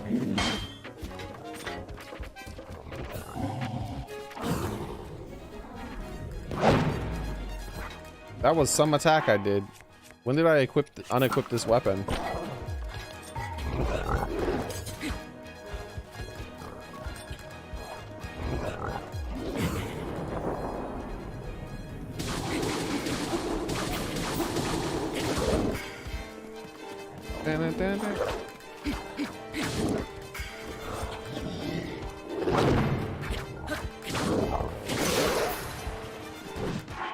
Yeah, I'm not sure when I unequipped that weapon.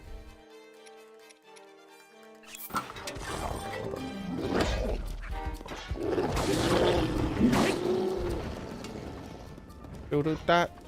Do-do-dat-dat. Do-do-dat.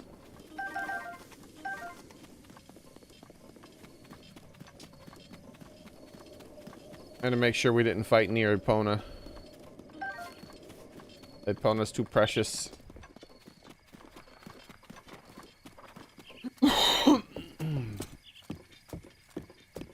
I unequipped the shield. I didn't even notice unequipping it. I just did it automatically somehow, I guess. Bro, why is there an enemy every 5 seconds?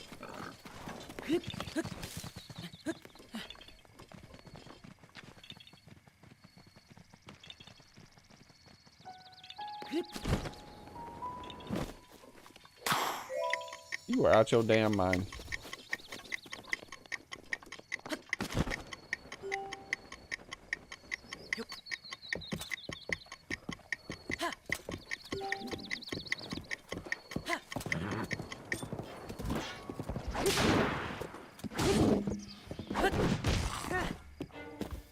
Don't touch that.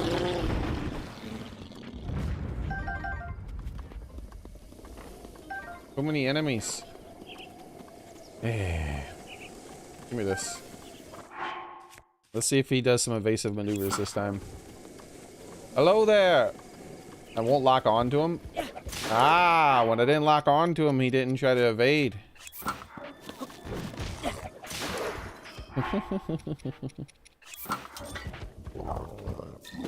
Woohoo! Okay. Butt stab!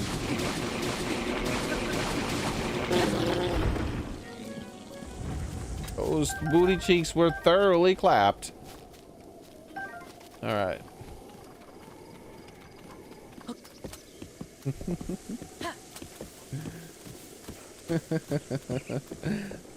Could you imagine the panic?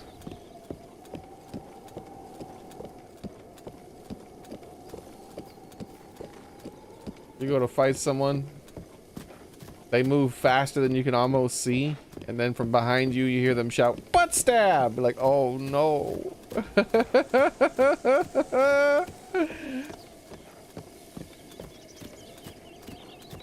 Like, I don't like the sound of that at all.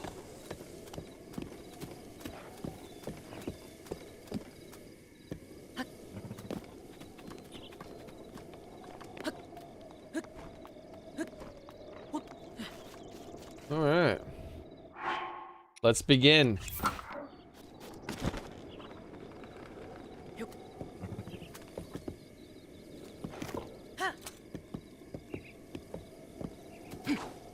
Damn it, Epona. Epona's like, no. No.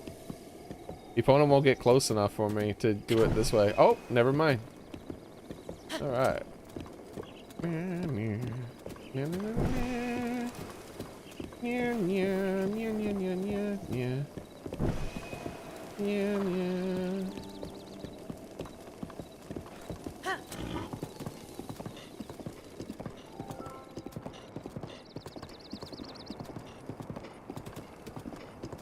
Gotta love Epona, man.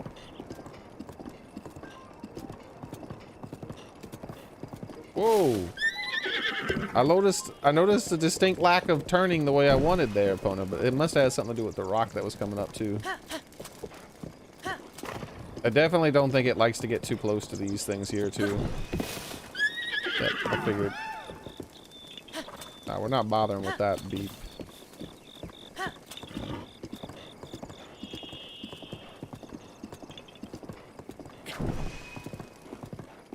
Do-da, do-da, do-da, do-do-do-do-da. Yeah, I definitely want to turn to the left, but I'm gonna get this one right over here to the right first. And then out of curiosity, I'm gonna see if this lights up. Whoa, what the heck happened? Oh, I guess his footsies, I mean, got burned though. Does this light a normal colored fire? I figured it would.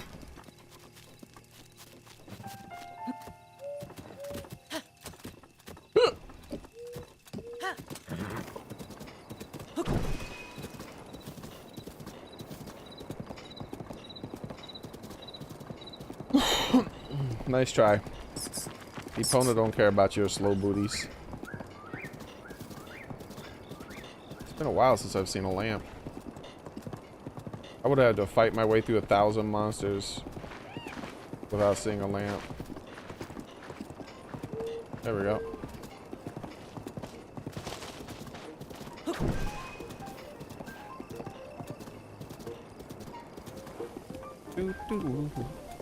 Can I swing to the left if I do this? Yes, but I missed.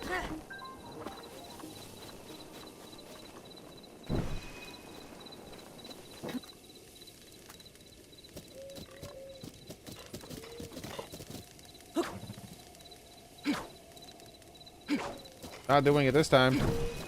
There we go.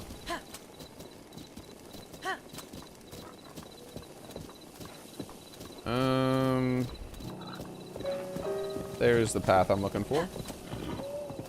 We'll just keep following the path. There's another lamp.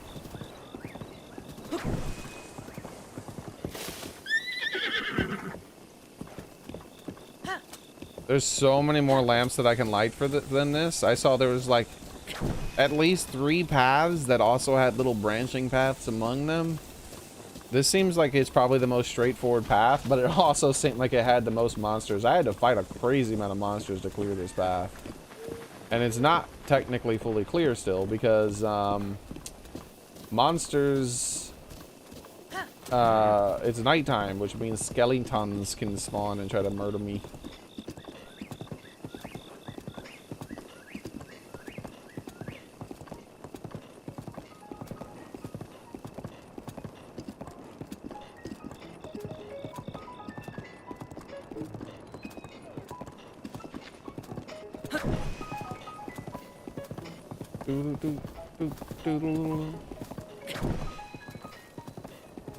Well done, Epona. I need you to stop, though. You're setting the grass on fire. Should have stopped a lot earlier than that. Let us light the final one in style.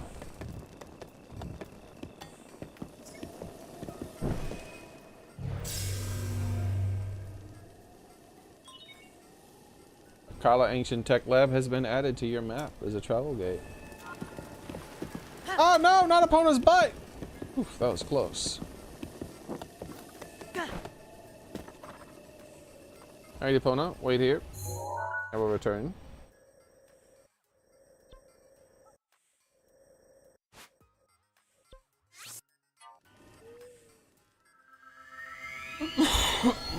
There's something I've been meaning to do for a long time. I have those 3 cores. I don't want to risk spending the cores. Ugh, backstretch felt good. I don't want to risk spending the cores at that place before I upgrade my Sheikah slate. I've been meaning to upgrade it for a long time. Does this frog up there have glasses and an umbrella? It does.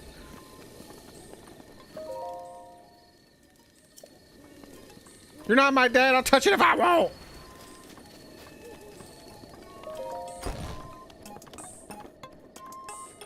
Guess he turned it off. Wait, what did he turn off? What happened to Catbot on the bottom right?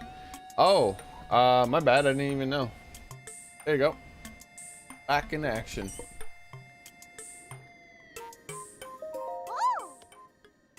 Yawn. Ancient materials. Stasis. Yes. Snap. Okie dokie. Now then, let's go.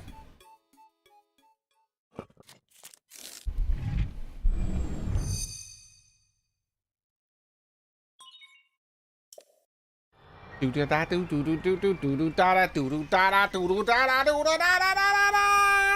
have a drink of water. Cry for me, video game.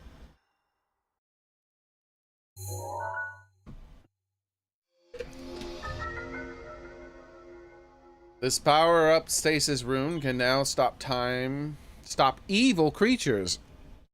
Stopped objects store kinetic energy. The stored energy will act upon the object when the flow of time resumes. Making good use of the stored energy can move even the largest of objects.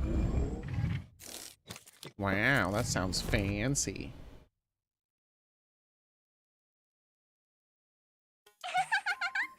Yahoo! My little guidance stone did the trick. Hee hee hee. What's this? Perhaps you already went and powered them all up. Well, I suppose that with your Sheikah Slate and your legendary swordsmanship, you have nothing to fear. Yes, quite. Nothing at all, even the Calamity Ganon.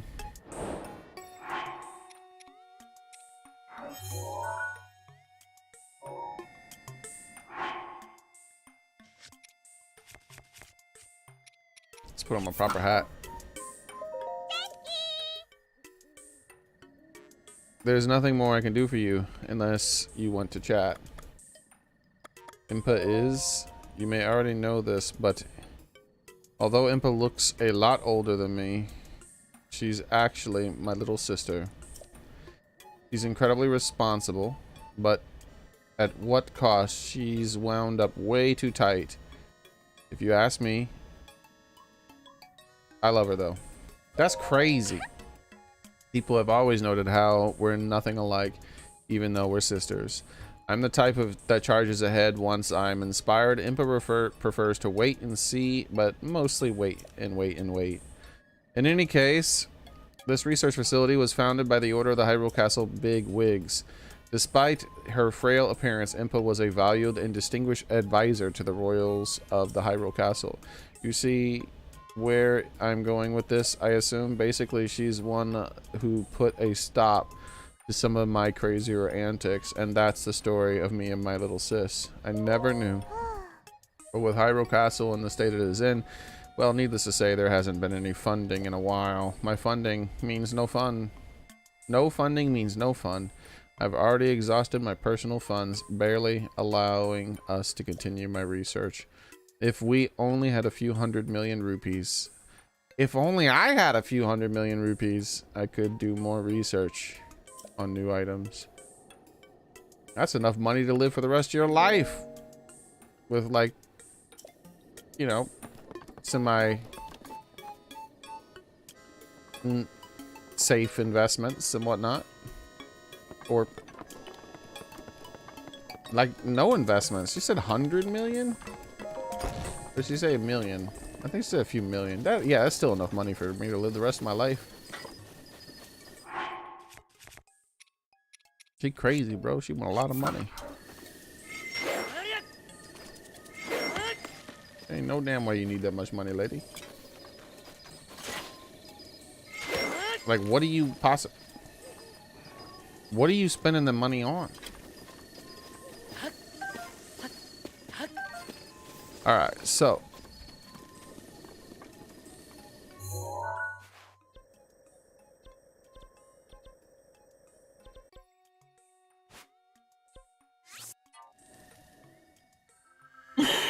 I could do this top right maze if I want now to get that teleport thing.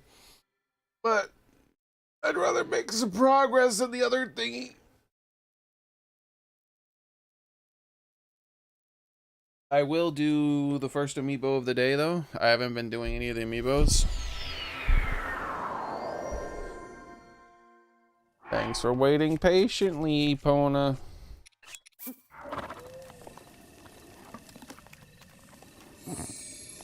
Okay. This is 8-bit Link.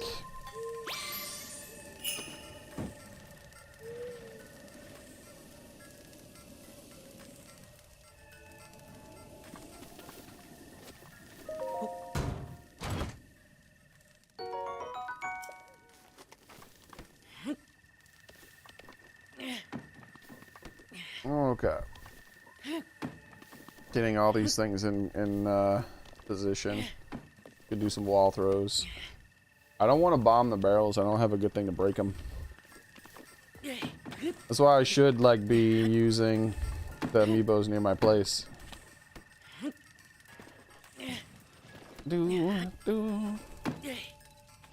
I hate when they're invincible. Like these. These ones are being invincible today.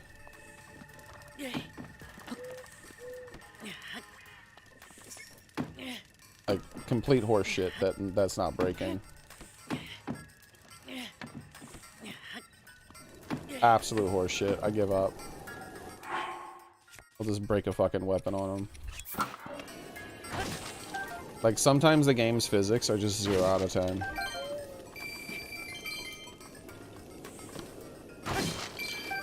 Like I'm throwing it with enough force to bounce it off the wall and send it flying 20 feet, but somehow it doesn't break.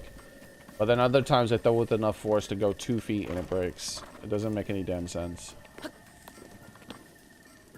Like hopefully they fix that with the next game, because I really detest that. Okay. Look at my giant blue. Whoa, that's barely blue at all. I was hoping it was going to be super blue. Alright, like the whole thing.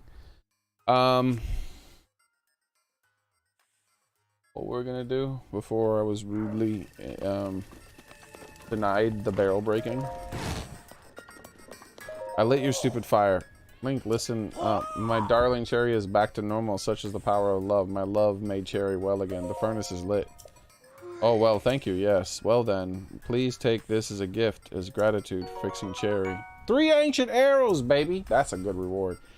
They are made using secret Sheikah technology. Within addition to my upgrades, they have morphed into anti-calamity weapons, so to speak. Where's his wife?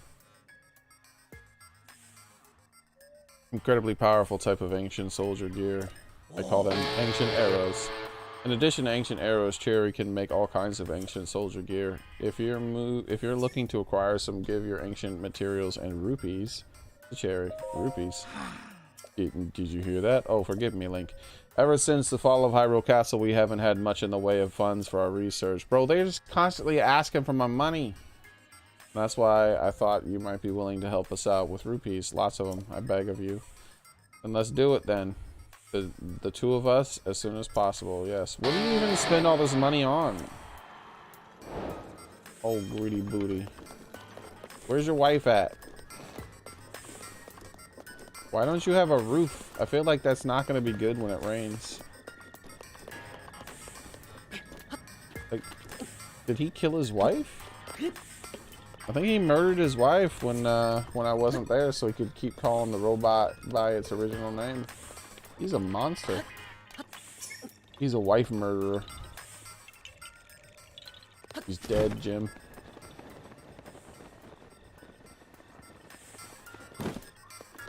There's no beds around here, too. Where do you guys sleep?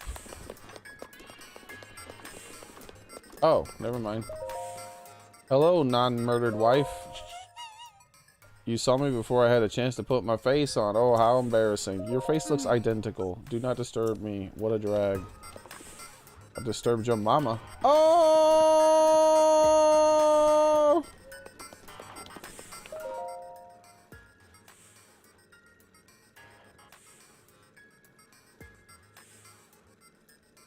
Beep. Familiar name missing.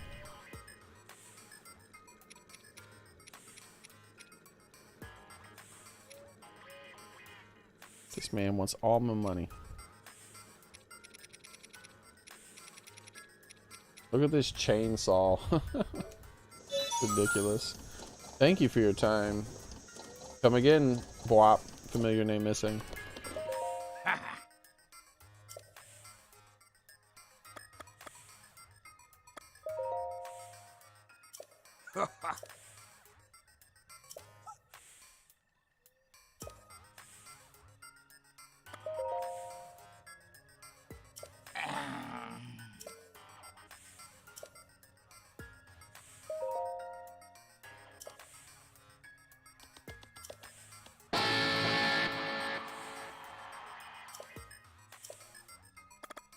Okay, goodbye. He said nothing interest. Are you awake yet, lady?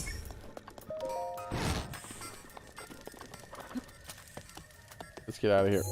All that stuff is incredibly expensive. Far, far too expensive. I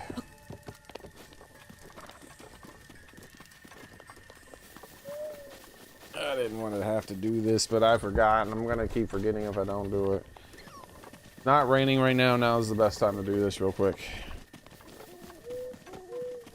Like, ever since I came into this area, every place I go, the game is like, oh wait, I can't let this guy. He'll shoot me in the back while I'm trying to glide. Every place I try to go, the game's like, hey, go do this thing. And I'm like, what if I don't want to do that? And I'm like, no, go. You really want to go do this? Like, all right, I'll go do it.